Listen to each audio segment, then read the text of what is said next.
Chapter 8. The Bus. Daniel yawned in the early morning chill as he waited for the bus. As usual, he hadn't slept much.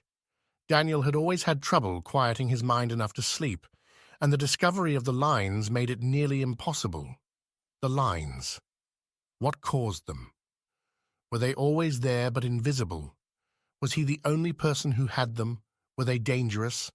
He had been careful to keep the lines twisted by a few turns until he knew for certain that having them untwisted was safe.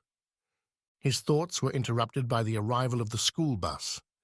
It squealed to a stop, and the door slapped open. Daniel stumbled sleepily as he stepped up into it. The bus driver, Mrs. Washington, was large, 50-ish, and perpetually cheerful. "Good morning, Daniel," she said brightly. "Good morning," said Daniel meekly. He liked Mrs. Washington. There was something grandmotherly about her. Daniel had never known his grandparents on either side of his family, and often wondered what they were like. Since moving to South Dakota and seeing Mrs. Washington every day, when he imagined what it would be like to have a grandmother, he saw her face. Daniel found his usual seat directly over the rear wheels, scientifically proven to be the best seat on the bus. As he sat, he noticed Frankie in the seat across the aisle. She usually sat in the last row with her friends, but today she seemed to be waiting for him. "I made some trail mix for you," she said as soon as Daniel sat down. "It's peanuts, raisins, and candies. You aren't allergic, are you? My mother said I should ask first." Daniel was surprised, but managed to get out a "no" before she handed him a small plastic bag tied with a curly blue ribbon. "I didn't thank you yesterday," she said. "It's all right. I'm glad you're feeling better." Frankie chewed her bottom lip for a second, as if deciding something.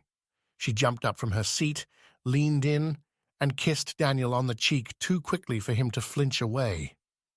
Before Daniel's mind could process what had just happened, Frankie retreated to the safety of her friends at the back of the bus. All those who witnessed this display chorused a long, drawn-out "Whoa!" as Daniel's cheeks reddened. Mrs. Washington glanced in her mirror and smiled. Shadrach Vogel's quarry, a yellow school bus displaying Jackson Elementary in tall black letters, appeared before him as he turned onto the side street. "Right on time," he hissed and reached back to straighten the canvas tarp, covering Madison's unconscious form. As the bus stopped, Vogel pulled around it, reached over, and slapped its bright yellow side with his ungloved hand. Its engines stalled immediately. Vogel signaled to Brienne to stop in front of the bus, and she complied. He set the brake and hopped off the bench seat, catching the attention of Mrs. Washington. She eyed him warily as he strolled over to the closed door. Vogel reached out again with his bare hand and slapped the door. The locking mechanism failed, and the door folded open. "You can't," she began to complain, but Vogel was already up the steps. He reached out to touch her shoulder. Mrs. Washington slumped in her seat, unconscious but still breathing. He turned to the half-filled bus. "Good morning, children." They stared at him in silence. "I wonder who can tell me which one of you is Daniel Shires." Every head turned in Daniel's direction. He looked up from his phone at the sound of his name and studied the odd man who was eyeing him curiously. Vogel strode toward Daniel, brushing his ungloved hands against each of the students as he passed. They slumped in their seats. Panic spread, and the others began to scream, but were quickly silenced. When he got to Daniel, he tapped the side of his head. Daniel flinched from the contact but remained conscious. Vogel's touch had no effect. The students behind Daniel were still screaming. Vogel rushed to the rear of the bus, stunning each of them into unconscious silence before returning to Daniel. He loomed over him. "Hello, Daniel. It's a real privilege to meet you," he said, and waited for a response. Getting none, he continued, "I was very interested in your latest blog article, and I thought you and I could discuss it over ice cream. What do you say?" Without waiting for an answer, He grasped a fistful of Daniel's shirt and yanked him up. Daniel squirmed, but his feet were barely touching the floor. Vogel dragged Daniel to the front of the bus, paused, and pointed through the windshield at his buggy. "You see that? That's your sister under that tarp. She's alive for now, but that depends on you from now on. You help me. She stays alive. You don't." He reached over to the bus driver and held his bare hand on the side of her unconscious face. Her body began to shake. "Do we have an understanding?" Daniel stared wide-eyed and nodded rapidly.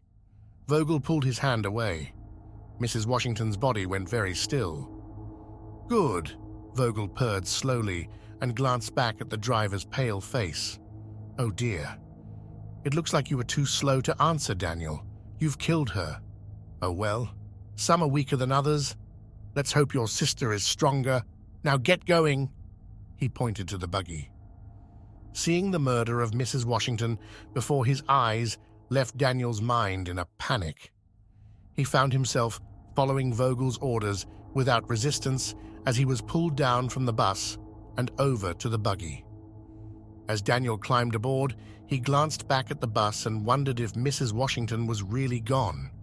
It didn't seem real. Was it his fault? If he had been in his normal state of mind, Daniel would have dismissed this as ridiculous, but the shock of it all was preventing him from thinking clearly. Vogel followed Daniel onto the buggy and began whipping the horse before he had even taken his seat. Daniel climbed into the back to check on Madison. She was still unconscious, but otherwise unharmed. "What did you do to her?" Daniel demanded, startled at the sound of his own voice. He hadn't shouted in a very long time. "Don't worry about her. She'll be fine in a few hours as long as you cooperate." Vogel turned a corner onto a small side street that was covered by an arching canopy of oak trees. "What do you want from me?" Daniel demanded. "You're going to fix me, boy, because if you don't, I'll kill both of you and find someone else to help me." "Fix you? What's wrong with you?" "It's the lines, boy. They're not always a good thing." Movement in the buggy's tiny round side mirror caught Vogel's attention. He turned around to see Ryan's Jeep, closing the distance between them. He sighed and stopped the buggy. Ryan sped past and left black marks on the pavement as he stopped in front of the horse. "Stay here and don't try anything," Vogel said, and opened the left side of his jacket for Daniel to see the pistol. "You may be immune to my influence, but I doubt you can dodge a bullet." The buggy bounced gently as Vogel dropped down to the street. Ryan and Fate were already out of the Jeep and jogging toward him. Vogel's calm demeanor evaporated when he saw Fate. He drew the pistol and aimed it at him. Fate stopped, but Ryan continued. "Stop," warned Fate. "Don't let him touch you again." Ryan complied and stopped halfway to the buggy. Vogel began backing up. "Fate, it's been a while. I'm actually glad to see you." He reached the buggy again and withdrew the tarp still partially covering Madison. Daniel slapped his hand away from her. Vogel turned the pistol toward Daniel and he backed away. Vogel aimed the pistol at Fate again. "Back in your car! You're coming with me! Now!" Fate and Ryan glanced at each other and began backing up to the Jeep. "Follow me, and don't give me any trouble, or I'll just shoot the kid and kill the girl." They complied, and Vogel made Daniel sit on the buggy's bench so he could point the pistol at him while driving. "Who was that?" asked Daniel, hoping it was someone who could help him. "Fate? He's an old friend of mine," said Vogel with derision. "He's a big part of why I am the way I am. Between the two of you, you should be able to fix me." He steered the buggy around one last corner to the dead-end street. Vogel pulled into the old funeral home's driveway and stopped in the backyard, out of sight of the street. Ryan stopped his Jeep behind the buggy. "Bring the girl!" Vogel shouted to Fate and Ryan as they got out of the Jeep. "You," he said to Daniel and waved him down from the buggy, "stay close to me or I'll shoot you somewhere painful but non-lethal." He clamped his hand on Daniel's shoulder and steered him to the wide side-by-side cellar doors.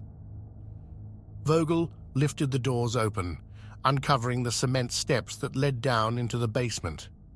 He waited for Fate and Ryan to get Madison out of the buggy before descending. Vogel stopped at the first doorway and pushed Daniel and Fate into the dark room. He locked the door and pointed the pistol at Ryan, who was cradling Madison. She was still unconscious. "You? Next room?" He waved the pistol. Ryan complied and carried Madison into the second room. It was also dark, but enough light filtered in from the hallway for him to find a musty old cot. He laid Madison on it as gently as he could and collapsed on the floor next to her just as Vogel closed the door and locked it.